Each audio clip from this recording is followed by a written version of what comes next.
specialist în marketing digital, care ne va învăța cum să ne promovăm produsele și serviciile pe Facebook, Instagram, TikTok, Google și Amazon.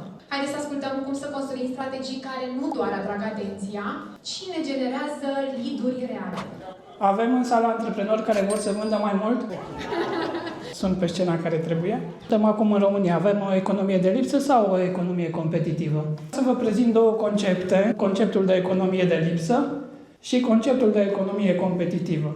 Economia de lipsă o putem caracteriza prin cerere mai mare decât oferta, prin focus pe produs, practic toată lumea se concentrează pe ce produs sau serviciu are de vândut, și în economia de lipsă, marketingul însemna doar publicitate, adică trebuia să spui că ai ceva de vândut și vindeai. În economia competitivă, cererea este egală cu oferta, focusul trebuie să fie pe client și marketingul înseamnă lead management.